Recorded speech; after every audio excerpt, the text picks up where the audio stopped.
one game away. Blow up. We're playing for something, man. We're playing for something. It's gotta mean something to you. It gotta mean something. Everything you got. Everything you got. Let's finish this. Do it, fellas. Let's go. Let's do it, fellas. Finish 2-3. 1, 2, 3. Finish. What a fucking day in the NFL. What a day. It was an exciting fucking day. And now the game was played. That's the type of shit I like to see. That's the type of shit I like to hear. That's the type of shit I like to feel. Voice crack. You dig that? How was the day? How the fuck are you doing? All the subscribers to the channel. I feel like I never say nothing about the subscribers. It really never crossed my mind. Not that I don't appreciate people for subscribing to the channel. It's just, I just never really think about it. When I address the, people who watch, I just assume that's the subscribers. So I never single it out. But on this day, I just felt like singling it out. So I appreciate everybody who subscribed to the channel. I dig that. But we got a lot of shit to talk about tonight. And I was going to start off with bar rescues. Can't do that, yo. It's so much shit to talk about in the NFL. Aaron Rodgers. Let's start off with the kid. Aaron Rodgers, A-Rod. My man's just signed a 4-year deal for $200 million. I think it's like $153 million guaranteed. That's what the reports was. But then Aaron Rodgers posted on Twitter that it was misinformation, I guess, on the contract and blah blah blah. You gotta go see the tweet.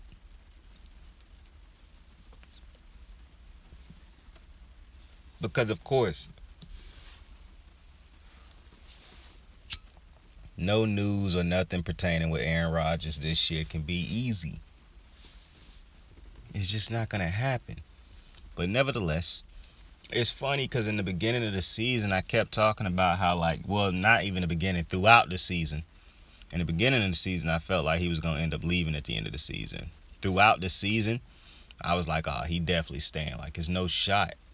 Now that then at the end of the season, when they lost in the playoffs, I'm like, okay, I definitely think he's leaving because I realized he don't have enough weapons in order to beat some of these elite teams.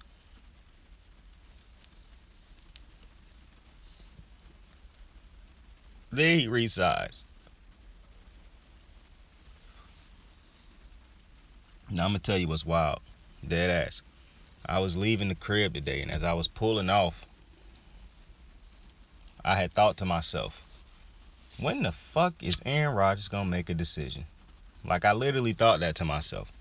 I wasn't going to get on here and be like, yo, man, Aaron Rodgers really need to make a decision and blah, blah, blah. But I had just thought to myself, yo, I wonder is Aaron Rodgers going to make a decision anytime soon? He said he wasn't going to keep the organization waiting. And then I think I had saw a report earlier today before I had even thought that to myself that was he was mulling up, he was weighing different things and shit like that. The report made it seem like he was another week away from making a decision. But when I thought that to myself, I don't know what the fuck I'm saying.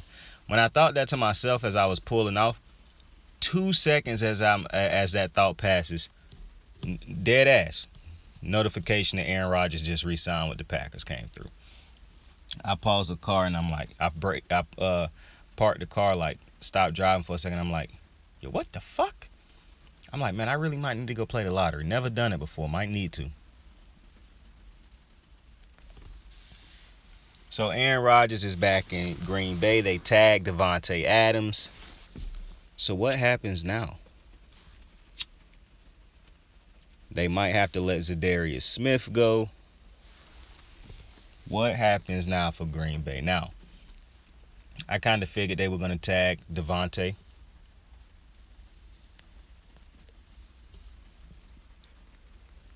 It was people talking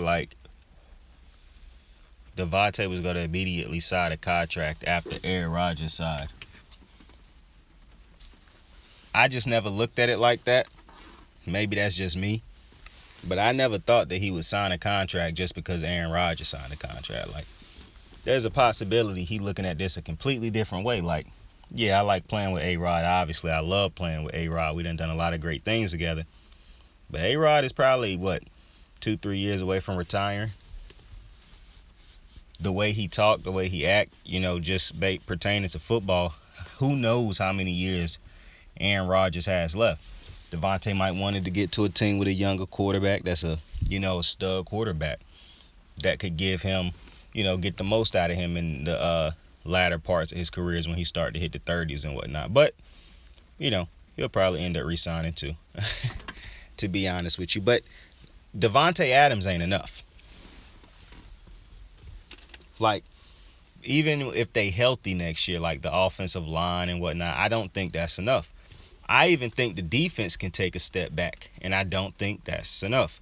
Because I think the team that you're going to end up going against ultimately now that Brady is retired, unless a team just pop in the NFC, the team that I'm thinking of right now, if Green Bay can either find a way to get past San Fran or just avoid them altogether, the NFC Championship game right now, if I'm calling it before the offseason, is even over and the, practices and shit start and rosters haven't even been assembled all the way.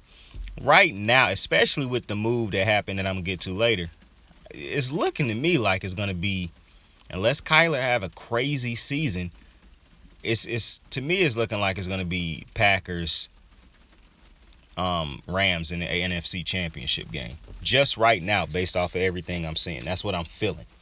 You dig? That's what I'm feeling off of the early looks. However, I can see both teams not getting there if they just play like shit. But I can see if both teams play at their best, I can still see the Packers slipping up and not making it there or making it there and losing for the simple reason I do think they need another weapon opposite Davante Adams. You don't have a proven tight end. Like, I know they like Tunyon. He's not a proven number one tight end. He's not a proven productive tight end. He's not a top tight end. And so that's a spot that you need to upgrade in. Like, it's not even about them being top targets. It's about them being able to take pressure off of Davante Adams. The way you take pressure off of Davante Adams is being great at your job or competent at your job. Now, I understand people want to blame Aaron Rodgers. Oh, he don't throw the ball to him enough. But I watched the Packers last year, and I watched the Packers a couple years now. I don't know too much about that. He don't get them opportunities when they drop a lot of, I saw somebody saying that the Baltimore Ravens should go for Allen Lazard. I'm like, are you fucking high? I shouldn't even say that because I'm high a lot. But listen, Allen Lazard, I done seen Allen Lazard. He have great moments here and there. Allen Lazard got a lot of bad highlights with the Packers. And I truly believe if Allen Lazard was better, more competent at his job, could stay on the field, him, Marquez Valdez-Scantling, St. Brown, Tunyon, all these dudes either hurt or inconsistent. And that is the problem. Why would I not double Davante when none of these other dudes are going to produce? Why would I not double Davante or continue to have bracket coverage on him or different type of coverages to make sure he never get one-on-ones when I know none of the other dudes are going to change the game? Especially if you can stop them from running the ball.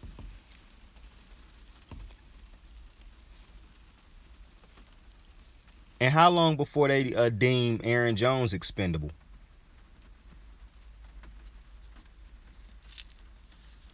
I mean, A.J. Dillon is an 1,000-yard season away from them trying to cut bait with Aaron Jones. And eventually they might have to in order to bring over a weapon. Now, see, this is the thing with Green Bay. If Green Bay, and this is what I don't understand. Because, listen, the defense was bad for a couple years. And, yeah, you finally invested in the defense, and I get that. What I don't, even though you got a lot of homegrown talent and whatnot like that, what I don't understand is why won't you invest the same amount on the offense? Not to mention that draft pick of Jordan Love, wasted pick. You're not going to trade that pick, or Jordan Love is about to be sitting for at least another 3 years, at least another 2 years. And from what I done seen so far, when you didn't know if Aaron Rodgers was going to be back, now that you know he going to be back, bro, this dude Jordan Love didn't look like he was being developed when Aaron Rodgers wasn't sure if he was going to be there. How the fuck do I think they supposed to develop this man now that they know Aaron Rodgers is going to be back? Like, I think it's all bad for Jordan Love. Absolutely terrible situation for him. He had nothing to do with it, but it is what it is. And also, he didn't capitalize on the opportunities that he was given. Whether that be because of him or not being prepared because of the coaches, whatever reason that may be, that is now a wasted first-round draft pick for absolutely no fucking reason. Like, people want to say, oh, Aaron Rodgers caused this mayhem over the last couple years and he ended up re-signing. Well, no, the Packers did by trading up to sign Jordan Love, to draft Jordan Love in the first round. That made no sense. And even if you don't like Aaron Rodgers, think about how counterproductive it is to have an MVP quarterback and not do everything you can to build around him. Instead, you decide to use your first pick in the draft to replace him with a guy who wasn't even a highly touted pick, who more than likely would have been there for you in the second round. So, to me, that's just bad management by the organization, which is why it's really hard for me to blame Aaron Rodgers in any of this. Because if I'm an MVP quarterback, Super Bowl winning quarterback, I don't give a fuck how long ago it was that I won that Super Bowl. I done won MVPs. I done been the best quarterback in the league. I done been an All-Pro multiple times. I done been a Pro Bowl multiple times. I done been called the best quarterback in the league by my peers multiple times.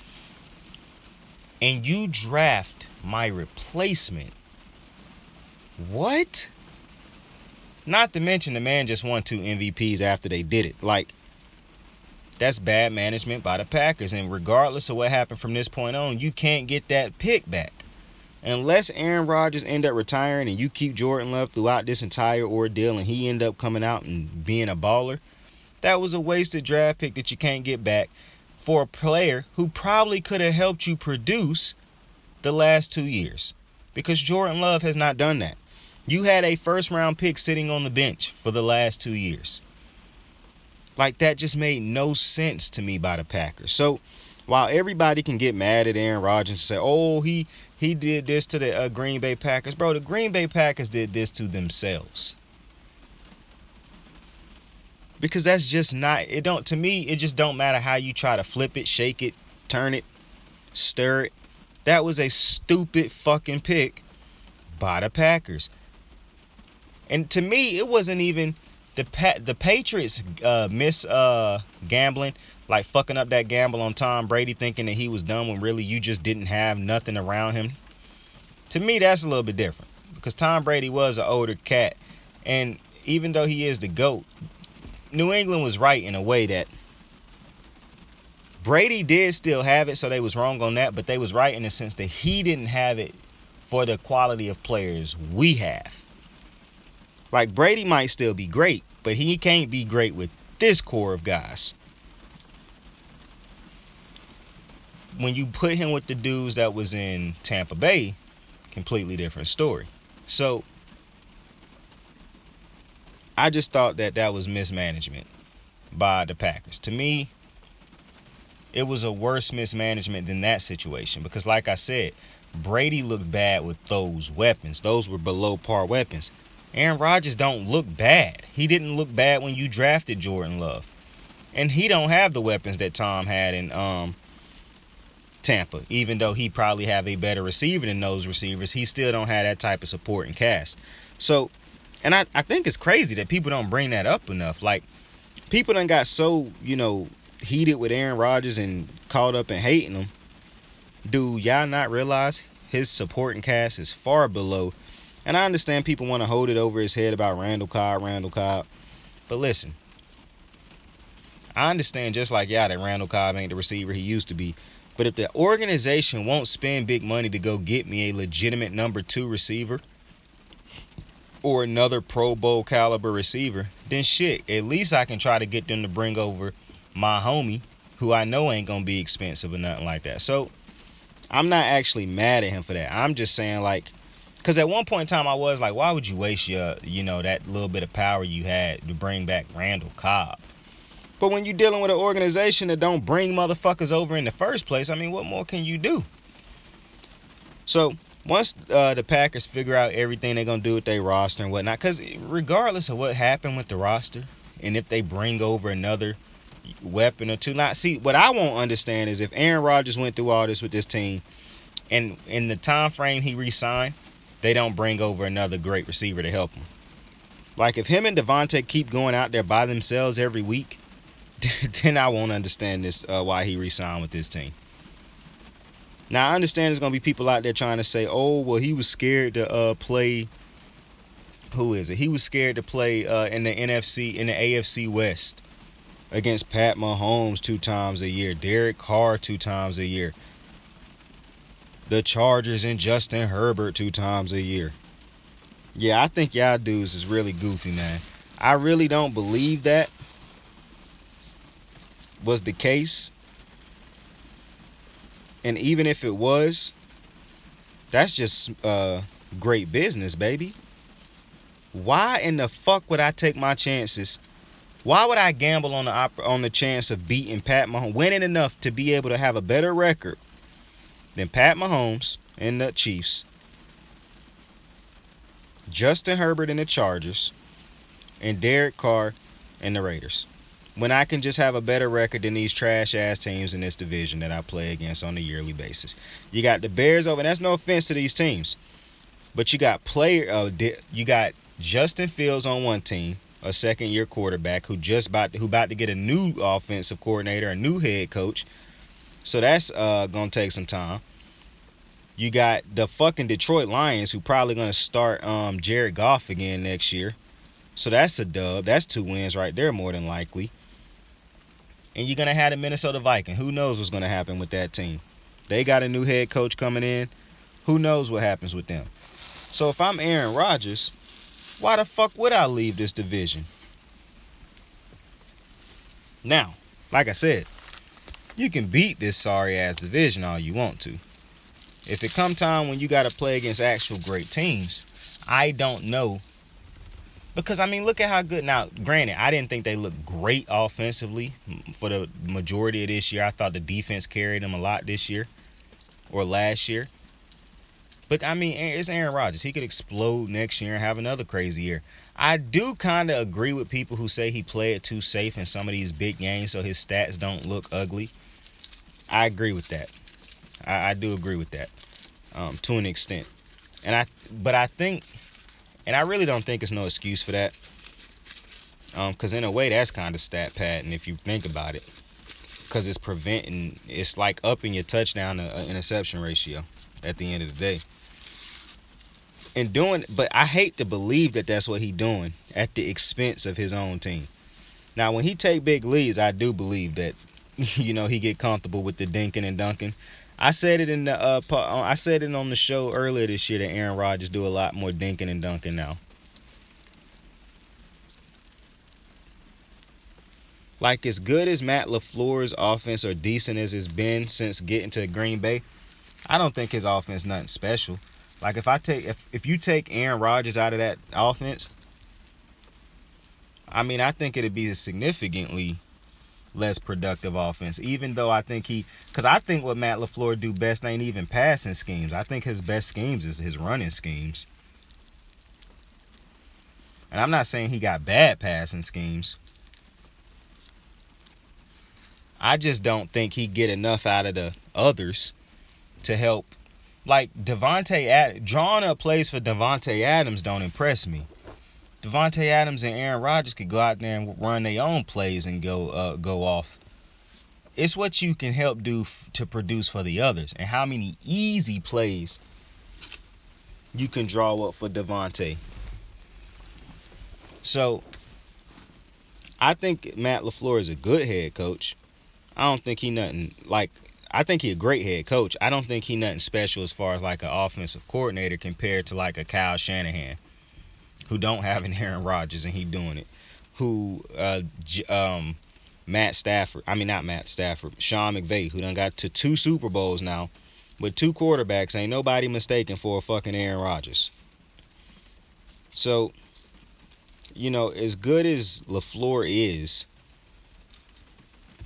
I don't, you know what I'm saying? I don't think he really, his offensive scheme not really changing life for the others. So on top of all the other things I done said with the Packers, to me the Packers got a ceiling right now. Now the offense, they haven't signed who they might sign. And listen, we haven't even seen who they might get through the draft and trade and shit like that. But for right now, how they currently constructed, if they go into the season with the same receiving core that they came into the season with this year, I think it's a ceiling on the Packers. Like, to me, teams will always be able to eventually capitalize on the Aaron Rodgers, Devontae Adams combination. The reason Pat Mahomes and Tyreek work is because Pat Mahomes and Travis Kelce work. The reason Travis Kelce and Pat Mahomes work is because it's because Pat Mahomes and Tyreek Hill work. And then guys like Pringle and others and McCole Hardman and guys like that can eat off of those two. Who is the two for the Packers? Aaron Jones, Dylan, those running backs. So until the Packers fix that glaring problem, which I really don't understand, if they haven't noticed that is a hindrance for this team, then I really don't know what the fuck the Packers over there doing, man. Like, to me, it's very clear that they need a number two, a legitimate number two who can win his matchups. I don't think Marquez Valdez-Scantling win matchups enough. I don't think the others win their matchups enough. When they do win their matchups, they drop wide open passes.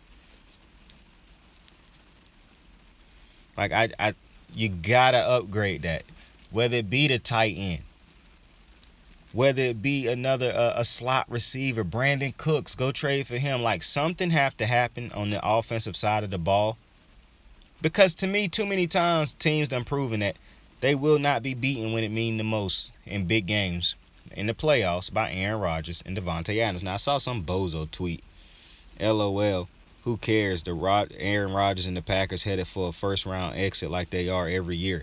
And I'm like, you do know before last year they went to 2 straight NFC championship games, right, bozo? Like, man, when y'all dudes hating, bro, at least get the facts, man. Like, shit is kind of embarrassing sometimes. I'm not gonna lie. What's worse is people can be haters and spread misinformation and lies and shit, and nobody even care. It can be a ton of people who actually retweet the lie. Got people in the comment section, man, this is a lie. That's got like 100 likes. Somebody tweet under it, who gives a fuck? Shut up, nerd. Ratio. That shit got like 1 million. I mean, like 2,000. And you just like, what the absolute fuck? But I hope hey, listen, I think the Packers will be a good team this year, because the Packers are a good team every year basically with Aaron Rodgers. And you playing in a division that's just doesn't have, nobody think that division, everybody thinks the Packers are winning that division. Like, the Vikings it's just too much going on with these other teams to believe that they're going to beat Aaron Rodgers and the Packers. So, with that obstacle out the way more than likely, barring injuries and all that type of shit, I don't know. Like, to me, like I said, it's a ceiling on the Packers, because I just don't trust Aaron Rodgers. Now, listen, Aaron Rodgers could go nuts like a Peyton Manning or a Joe Flacco did on that run, or a Tom Brady. Hell, he can go crazy like Josh Allen. But they're going to have to start getting it done in the playoffs. And I just find that hard to believe that they'll be able to get over that hump if they don't go out and get a legitimate 2 for Devontae Adams and Aaron Rodgers.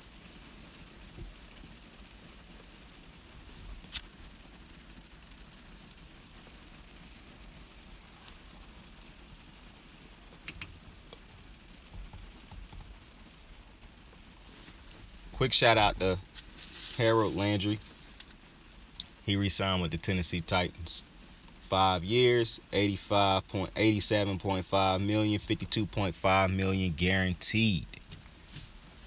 Deserved it. I knew he was going to get re-signed when I had saw the reports that he could be headed to a free agency. I was like, oh, nah, the Tennessee's not letting this man walk. He's too good. They're not letting him walk. I knew that wasn't happening. So shout out to them for re-signing the man, not tagging him, giving him a long-term contract. Another guy who was tagged today along with Devontae Adams. Throat. Another dude though who was tagged today was Chris Godwin from the Tampa Bay Buccaneers. Now that was actually shocking, even though if I'm Godwin, I'm not too mad, because if I come back healthy from this ACL and I'm an all-pro receiver like I was before, I can no longer be tagged. You can only tag a player 2 times. And it don't matter if you tag him like in year 2 and he get to another team and was tagged in, that's the end of tagging. No other team can tag him, from what I've learned on franchise tags. So Chris Godwin can no longer be franchise tagged by the Tampa Bay Buccaneers. Now, I was a little bit shocked at this at first, but then I thought about it. If Bruce Arians ain't retiring, it ain't no fucking way he finna just let talented players walk out the building if he can prevent it.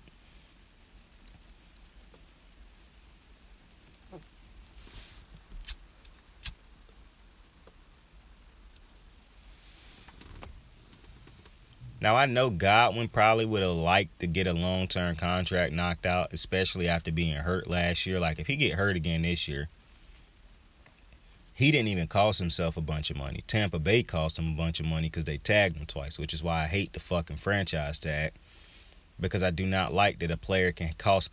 Literally, people always like, oh, man, he could. And it's crazy how people turn this shit on players sometimes when, oh, he should have got a long-term deal not worked out. Bruh, if they're not offering somebody the money that the player feel like they deserve, then who are you to tell the player that he should have got a deal done? You do not sign contracts for less than what you feel you deserve. And if you do, that's on you. I really feel like next time they have a CBA or something like that, they got to find a way to get rid of these franchise tags, or at least make it so where you can only franchise tag a player once. Because I don't agree with tagging people at all. But it used to be a time where you can tag people multiple times. I think tagging people 2 times is way too much.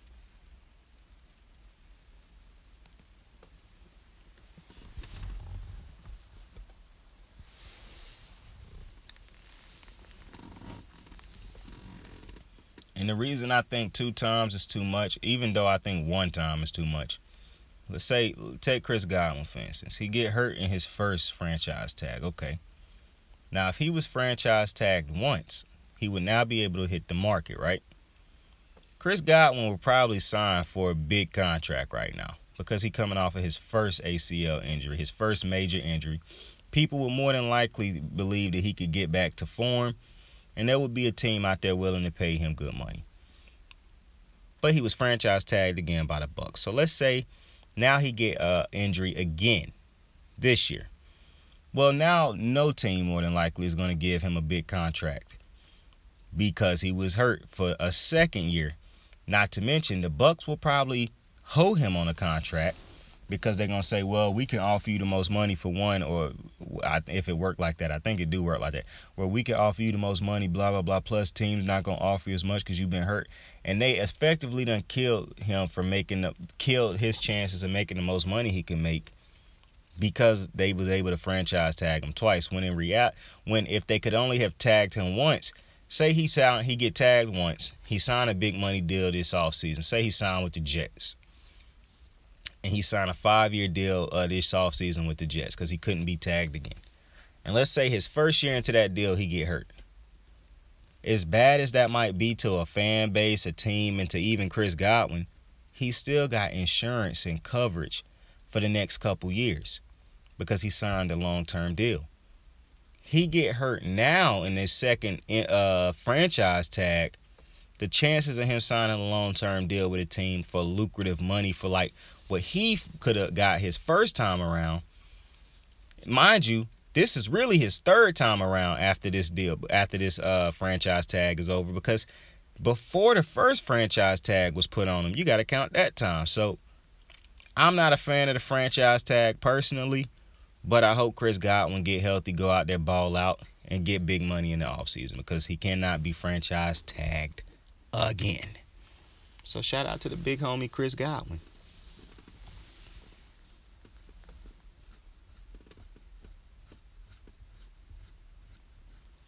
Not a big thing that happened today. Actually, before I talk about that, I gotta pivot to basketball real quick. Cause I was looking at the Russell Westbrook. I saw the Westbrook interview where he was talking about his last name, people calling him Westbrook, and how his son, takes so much pride in that and whatnot. And I'm kind of now obviously I'm pro player show, but this I'm kind of iffy on this one because I mean, listen, it'd be one thing if they was calling him racist, racial slurs and things like that. Obviously, I would have a problem with that. And obviously, I even have a problem when fans boo. Like, let's say he was just talking about Laker fans booing him and calling him out of his name and shit like that. That's different. I feel a little bit different because that's counterproductive. You don't help your own players by booing them and trashing them. Like that, y'all be bitching about tough love every chance you get, but then that's what you try to excuse yourself. That's what you try to say you're doing when you booing your own fucking players on your team. So I would never think that's cool. That's absolutely wild to me. However, fans yelling Westbrook, like the opposing team's fans yelling Westbrook, I don't got no problem with that. People yell a bum, la Mickey, la running back for Lamar. Like Pandemic P was like a thing for like 2 years. Like so many players get nicknames like or call out of their shit. Like Curry get called multiple things all the time. People talk shit about Curry for not having a finals MVP. People talk shit about Bron for having multiple finals losses. People call Kobe a ball hog. People call Shaq fat. People call Charles Barkley fat. Like those insults was actually attacking them personally. That didn't have shit to do. You know what I'm saying? Like the round mound of rebound was calling the man a fat ass basically. So when you look at some of the nicknames, like the disrespectful or nicknames that people got for they play on the court, I don't really know what make, and this gonna sound crazy, like disrespectful, but what the fuck make Westbrook so special? And I get it. I hate hearing people yell Westbrook too if I was him. But bruh, it's cause of your play. And I get it. But listen, one thing that I done started really thinking about more is when Shannon Sharp say it's crazy how athletes never talk about, like they never say thank you when we call them Mr. Triple Double or Brody, or he never acknowledge when people celebrate. Athletes never acknowledge when people celebrate them and shit like that. But boy, when you start criticizing them, boy, that's all they hear is the criticism. That's it. They don't hear none of the positive. They just care about the criticism. And I'm starting to feel like that's an entitlement thing. Like when you talking good about them, it's like, yeah, they supposed to be calling me good. They supposed to be calling me great. I know I'm this great. And when you call them something, when you critique their game or something like that, it's like, oh, fuck you. You think I suck. And it's not even you thinking they suck. You just critiquing their game and whatnot. But now I don't think it's done. Probably has gotten a little bit out of control with Russell Westbrook and the fans. But it's hard for me to really go too hard on the Laker fans right now because they not even being, or fans period, like because Westbrook is just come with the territory, bruh. And him bringing his kids in this, to me, is another manipulation tactic that Westbrook continue to do to reporters and shit. Like he'll change the topic to something else and shit like that to try to make it personal and shit. Like, to me, obviously you don't want your kids, but see, this shit a little bit different. Because like when you a celebrity, especially an athlete or somebody that's in the public spotlight doing your craft at all times, and your craft is being critiqued by the world, like a musician or something like that. Like how the fuck you think Jay-Z kids gonna go to school feeling when they like somebody listen to his tracks and say, oh, your daddy trash, he old? Or you hear somebody go to like Shannon was saying, LeBron James, Savannah and his wife Savannah and their kids. How you think that, like, Bronny is definitely at the age where people trying to talk shit to him about his dad. Like, LeBron live in LA, a Kobe Bryant town. How you think his kids putting up with people telling him his dad not better than Kobe? Like Steph Curry's kids when they get older. All these greats, they kids get it all the time. That's a part of the territory. Like, I hate it for you, but I see people talk trash about Will Smith kids and shit. Like, talk not about his kids, but like Will Smith kids felt when, they went to school and people talked about how bad they thought his dad was in a movie or something? Like, to me, this shit ain't just something that's happening to Westbrook. This shit done happened. To me, the shit over there happening with the Knicks with Julius Randle is more of a problem than this. Like, to me, I don't see the problem in this. Like, the Knicks fans are just being complete pussies to Julius Randle. The man is legitimately going out there busting his ass, trying to put on a great performance and whatnot. And motherfuckers is booing him for trying hard and just not being able to come through sometimes and not be able to be LeBron James or something. Like, to me, the Knicks fans are acting like a bunch of bitches. What's happening with Westbrook is just, like I said, it wasn't even the Laker fans. It was it's him not being, like I said, I think him using the kid thing is a manipulation tactic, to be completely honest with you, because I just know when people manipulate in a situation, bro. And I hate to say that because it's going to make it sound real, like, oh, he said he manipulating people using his son. I'm just calling the situation the way I see it. I don't think that needed to be brought up. And so, I was looking at a clip of the NBA show on ESPN with Malika Andrews, and I like Malika. But she was like, talking when they was bringing up the segment, she was like, and if you didn't see it, the chains on Russell's neck was the initials of his wife and kids. And I'm like, okay, that's cool, but what the fuck did that information have to do with anything we about to talk about? Like, and I understand people like, oh, well, his kid, what we talking about? But yeah, but see, that's the thing. He done already manipulated you to now where you pulling in extra shit that's unnecessary to this topic to try to change public opinion on how we feel about the situation, when this situation ain't got nothing to do with Russell Westbrook's kids. This is not people attacking Russell Westbrook personally. This is people attacking him for what he do on the court. And while I'm not the biggest fan of people constantly harassing these athletes, basically, and I hate really using the word harassing, but constantly taunting, because like I say all the time, I can't go to your everyday jobs and boo you for being bad at your jobs. I can't go to McDonald's and boo y'all for being slow or taking orders bad or making the food wrong. I can't go to Google and boo the people at Google for being bad at their jobs. I can't go to fucking a car wash and boo the people there. You don't got people there booing y'all for being bad at washing cars. There's so many people in everyday life who are fans of some sport team or athletes who feel it's their right to boo athletes when they don't play good. But that's just not what happened to you in your everyday life when you're not good at your job. When a janitor is trash, he get fired possibly. But I don't see a whole crowd of thousands of people standing around booing him every time he don't clean a stall right, every time he don't sweep up a hallway right. I don't see people sitting around booing teachers every time you got a bad teacher who don't teach the lesson quite right.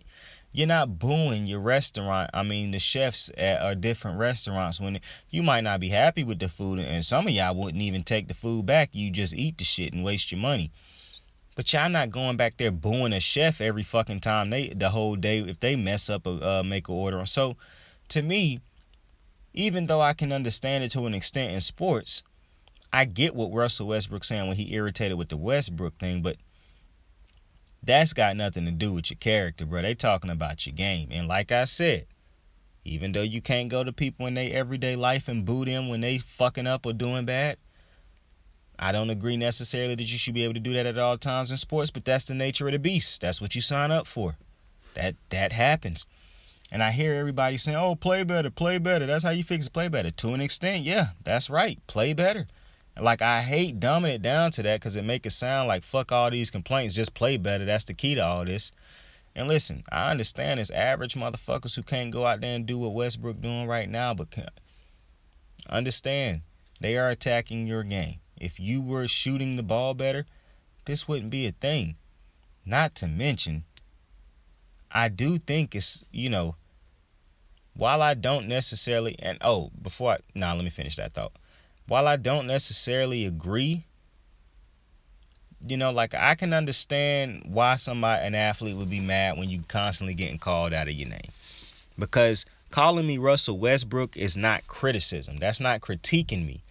See, that's kind of that's where I get, where I feel them. Because, like, if I was out there critiquing you when you was doing wrong, that'd be one thing.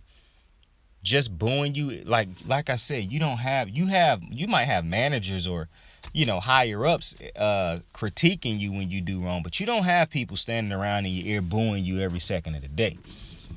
Motherfuckers not critiquing Westbrook. Y'all just yelling Westbrook and booing him and shit. So to an extent, I get that. He like, bro, this not even constructive criticism. This just straight up hate. Like, this just straight up goofiness. So to an extent, I get that. However, my boy, you got to keep your family out of this. Like, I'm not telling his wife, like, don't defend your husband and nothing like that, but it's so many superstars who done had wives who you never hear them come in. Like, I didn't agree when Steph Curry's wife came out and said, hey, I can't stand for this. The NBA is rigged. I saw it with my own eyes. Blah, blah. Like, I don't agree with your significant other coming out. And I understand it. They want to defend you. You getting attacked. That's what Baker Mayfield's wife do. But that shit only make the situation worse. And we done seen too many times. And mind you, the only exception will probably ever be Odell Beckham's dad, because his dad got him out of Cleveland into LA for a Super Bowl. That's legendary shit right there. But I just don't think you should be letting your significant other come out and speak for you when you are a LeBron James or a Kevin Durant or a Steph Curry, and athletes of that caliber or people of that caliber. Because, like I said, everybody gonna take what their significant other say as what you said. So I'm not telling Westbrook like, yeah, you tell your wife to pipe down. No. I would never tell him that. You don't tell your wife to shut the fuck up and pipe down. You never do that. That's disrespectful, and you should be divorced if you start doing dumb shit like that.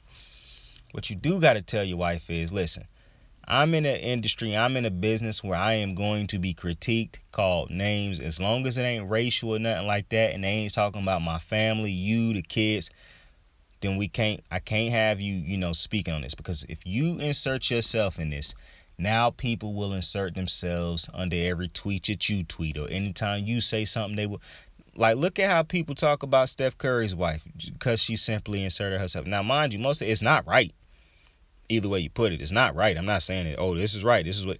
No. It's not right. Shouldn't happen. But we know it is what it is. And I hate saying that, because it's hate I hate it when you have to accept bad shit. Like, it just is what it is. But at the moment, it is what it is. So I do wish he would talk to his wife about that. Like, it's just the industry that I'm in, the business that I'm in, what I do. This shit gonna happen. You can't come out and, I love that you protect me and you come out and want to defend me, but that just can't happen, because you put yourself in the fire when that happened, and I can't have that. As long as they're not addressing you or the kids, then I got this. I think the problem is Westbrook is too emotional, and I am starting to agree with people who say he don't take enough accountability for his own play, because I think that's what this is spiraling into. If Westbrook would just take accountability on how bad he playing, mind you, I don't even really blame Westbrook for the problems with the Lakers. I done made that very clear that the problems of the Lakers are Anthony Davis. And they share upon him and LeBron and the management, because LeBron and management are who went.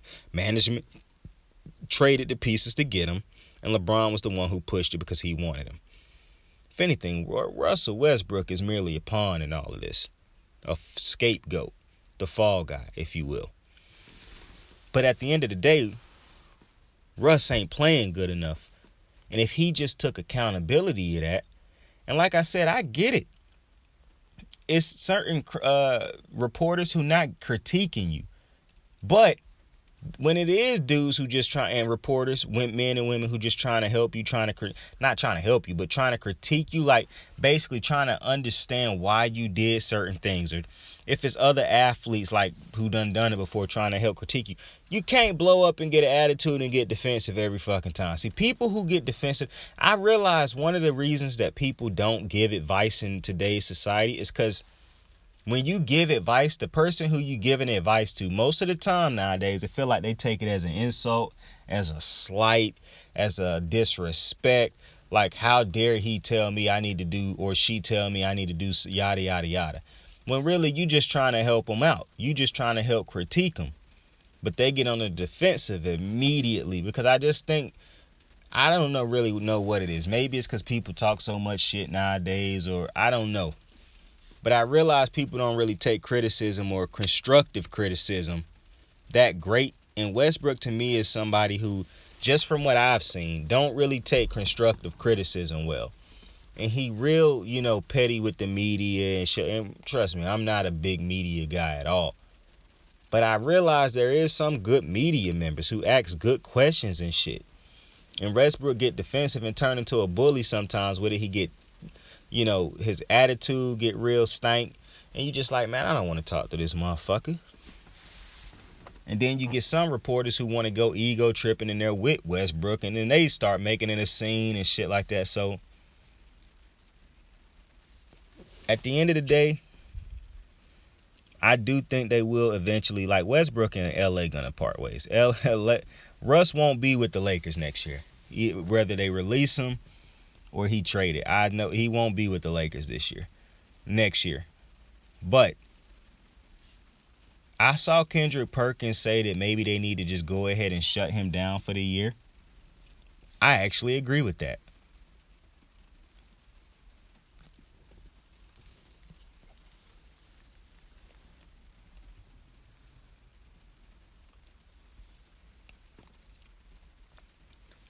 Like, it feel like this is becoming such a problem.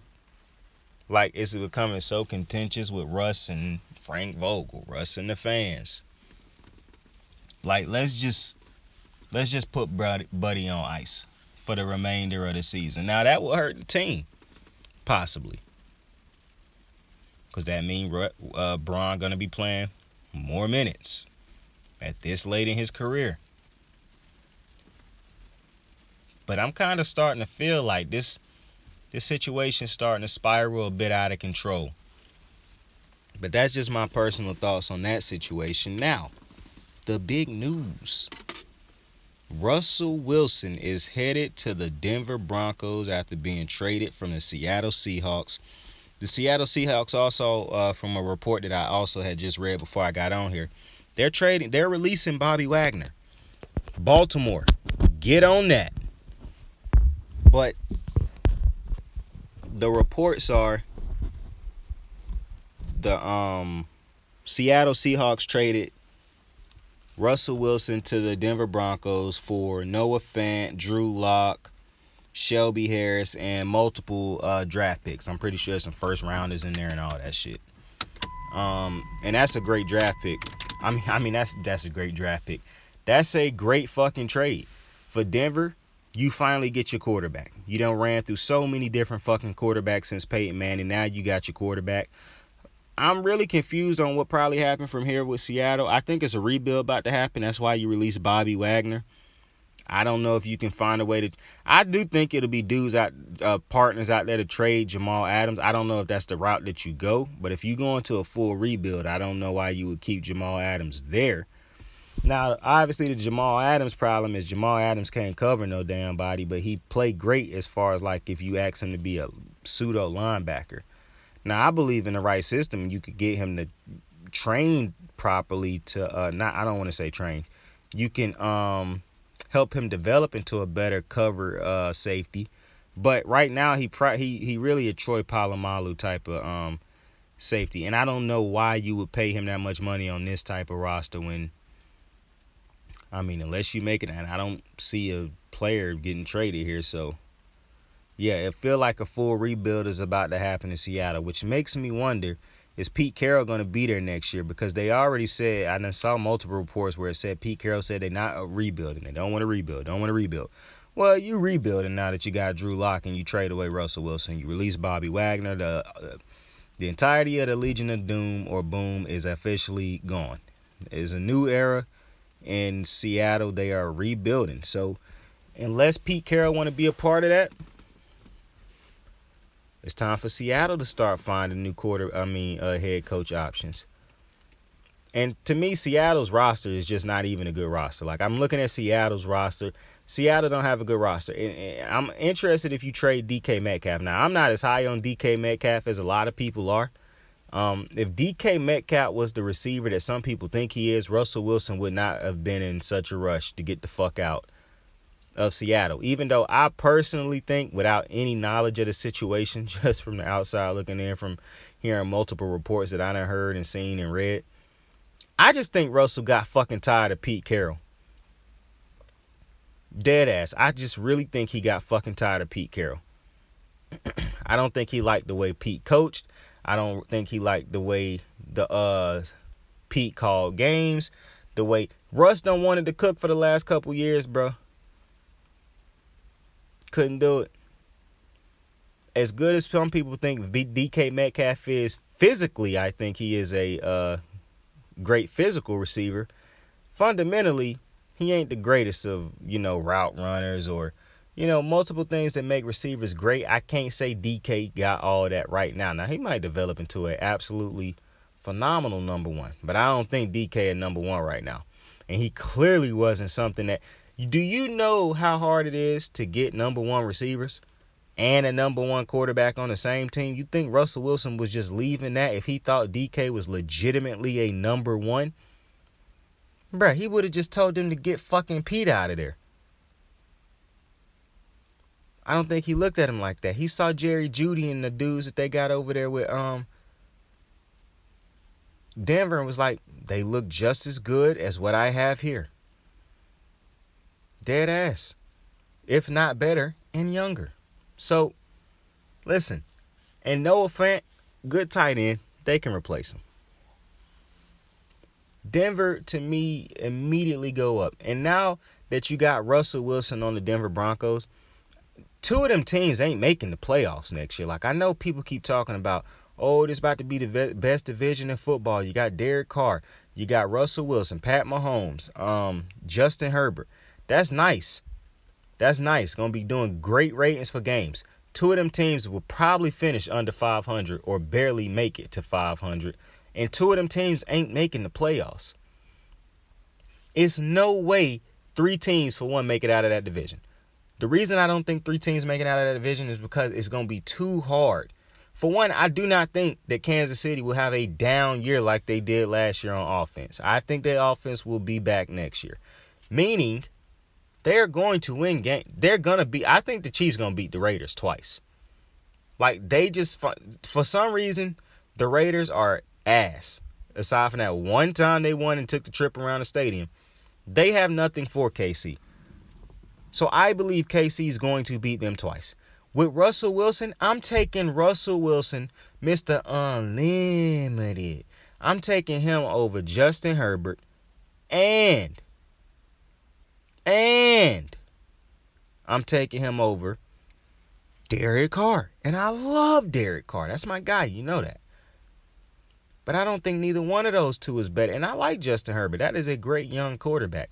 Neither one of them two dudes is better than Pat Mahomes or Russell Wilson, Mr. Unlimited. Not better than them. So to me, Denver instantly go up.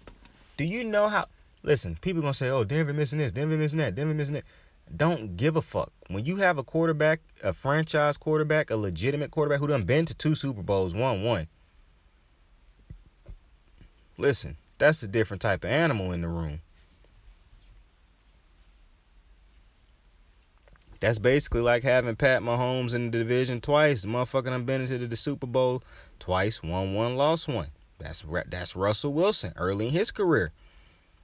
So I think that division just got way harder, but I don't think it's about to be what people think. Like, people talking like 4 teams gonna make it out of the fucking division. My boy, my woman, only 2 teams making out of this division. Go ahead and quote me right now. I do not think 3 teams is making it out of this division. I think 2 teams are going to have bad years this year. I believe Justin Herbert could end up having a rocky year because Denver's defense is going to be good again. They're not going to just fall off because they lost Vic Fangio.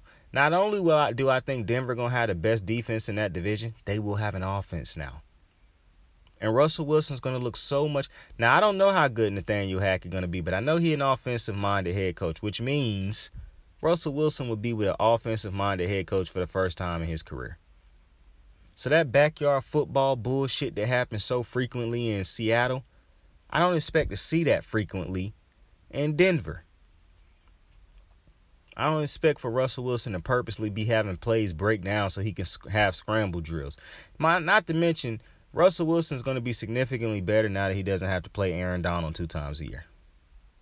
A dude that just done had his number from the moment he done got into the league. So, and I seen the Von Miller tweets and whatnot. So, imagine you getting, which I think is just tactics right now. For he must not have liked the offer that the Rams offered him. So, hey, if he do come back, hey, great opportunity. Because now you got Mr. Unlimited. The AFC gonna be a absolute fucking battle, man. I can't wait to see Russ in those Denver Threads. What he gonna say now, though? Because, in Seattle, it was like, go Hawks. Fuck he gonna say in Denver? Go Horseshoes. Nah, because that's like, for the Colts, what you gonna say? Go Bronx. I like that. Go Bronx. Well, whatever y'all come up with, let me know. But this is big time move right here. I don't even care what you got to give up to get him. For one, none of the players that you gave up are nowhere near the level of a Russell Wilson. Combined, separately, individual, it don't matter. Next off, say you gave up multiple first round picks. Unless those first round picks equate to a Super Bowl winning quarterback or I won't even say Super Bowl winning quarterback. If you don't get a all pro perennial contending type quarterback on your team with those picks the next couple years, then them shits didn't matter either. Because I know Russell Wilson gonna make Denver a better team. I know he gonna have them in contention every year. So to me, what you have to give up to get a franchise quarterback like this, like, bro, when the fucking last time you seen a franchise quarterback like a Russell Wilson get traded? And I told you throughout the year I didn't think he was coming back to Seattle. To me, when you're as good as a Russell Wilson is, you have a lifespan. You had not a lifespan. You have a time frame of how long you can be in a small market. Like, I just think that is what it is in today's society, bro, or in today's sports world. Like, I understand you can make a shit ton of money in small markets, but you can make a shit ton more in a big market if you're a big name also. So that's why it's hard for me to believe Giannis Antetokounmpo going to be in Milwaukee for the entirety of his career. I would love to see him in Milwaukee for the entirety of his career. But let's say he go the next 4 years without a championship, without even getting back to a finals, and no free agent still signed in there. Do you really think Giannis is going to re-up to come back to Milwaukee? Or do you think he's going to finally say, okay, I did all I can do. Now it's time for me to go to a bigger market where other dudes will come to this big market and play with me?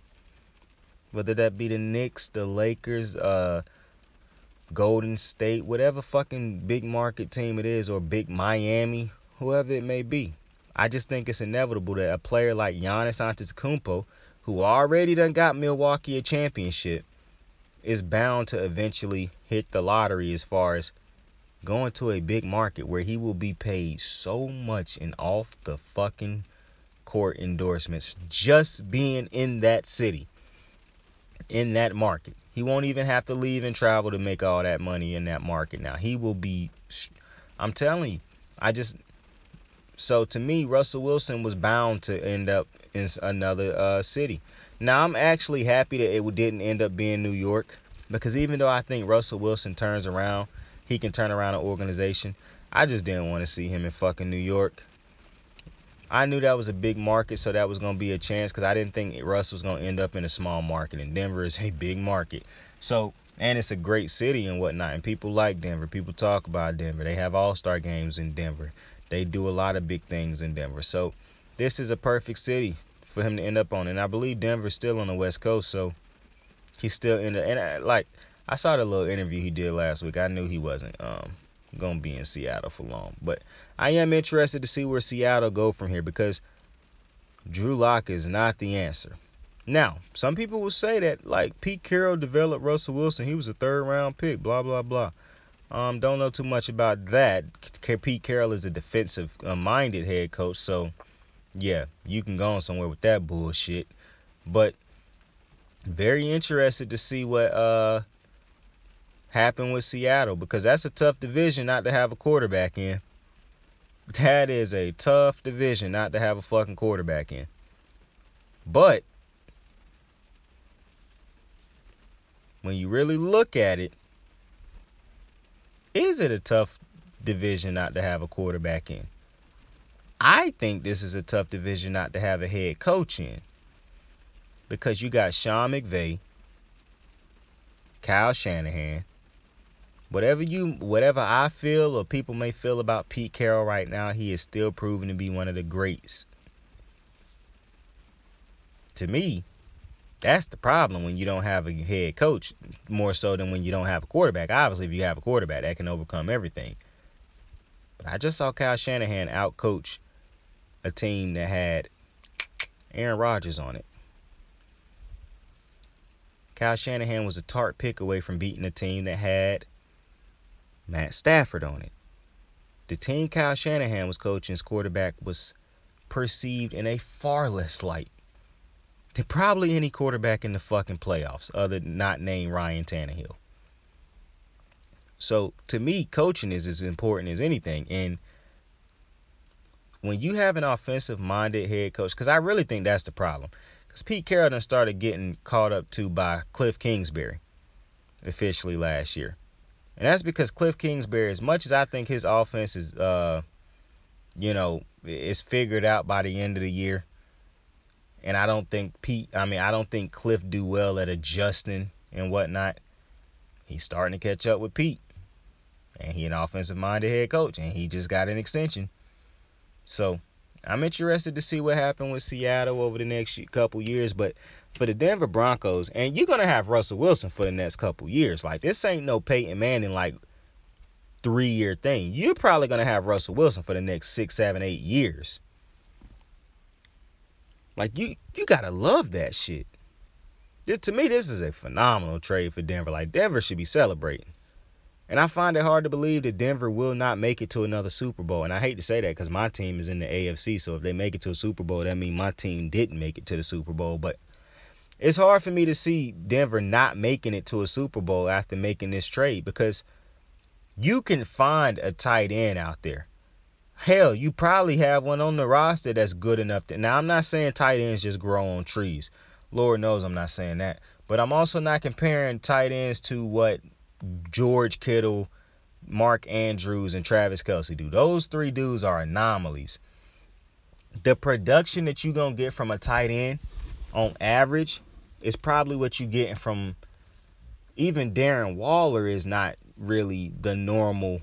I know it's a lot of good tight ends nowadays, but think about those tight ends without thinking about the Darren Wallers and those other three. Because to me, those three tight ends and Darren Waller, those are just anomalies. Those dudes are just greats of the game, clearly.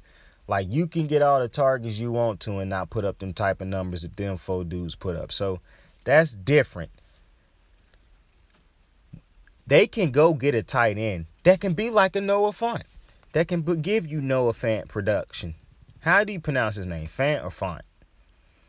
Either way, you can go get a dude who can give you the production that, you know what I'm saying? Like, Kyle Pitts had 68 catches this year, I believe it was, or somewhere around that number. And he still had 1,000-something yards, but that's just 68 catches. So I think you can find a tight end that can bring over that production. What you should be worried about for Denver is making sure you secure that offensive line. Russ did not get the fuck out of Seattle to go to Denver to play behind a bad offensive line. So I do believe that Denver, you got to make sure that you done secured up that offensive line. And the defense already good, but just continue to make sure, that they continue to evolve and get better. Because it's just hard for me to see. And to me, Denver is a place where free agents will definitely sign. Do you know how many free agents could possibly sign with this team this offseason now that they know that Russell Wilson just signed with them? Mr. Unlimited just signed with them. The price just went up in Denver. Players could possibly go play in Denver, Colorado. So, to me, this is a big-time deal for Denver. Great trade for the Denver Broncos. Don't quite know where, you go from here now if you Seattle. But, hey, maybe they have a plan. But unbelievable trade by Denver. Unbelievable day in the NFL, to be honest with you. But with that being said, I appreciate you for joining me, man. I hope a whole bunch of more dope shit happen today, bro. Tomorrow. Well, technically it is today because it is past 12 o'clock at night. So, with that, I appreciate you for joining me on another episode of Kicking It with Saint. It was a big fucking day, bro. Mr. Unlimited headed to the motherfucking Denver Broncos, man. I appreciate you for joining me. Tell somebody you fuck with them. Tell somebody you love them. I'm tired as fuck, y'all, man. I'm gonna sleep like a baby tonight, man. I'm trying to tell you. Saint out. I could drop 1,000,000 songs, but they never gon' understand us. Soapbox sermons for niggas never giving chances. Fight our whole lives to get these weak ass advances. Work twice as hard for the shit that they getting handed. And this ain't even nothing we chose, nigga, we branded. Still can't tell why all of these niggas mad at me. I'm trying to get 100 so I can put my team on salary. Give it all to the art, man, I turn my life to a gallery. Man, damn, what a fucked up masterpiece. 1,100 shots and I swear, man, I felt them all. If we ain't even good on our blocks, man, who can we call? Pre-decline state of mind, we broke crabs in the barrel. Got us fighting our folk, man, this shit just a life of peril.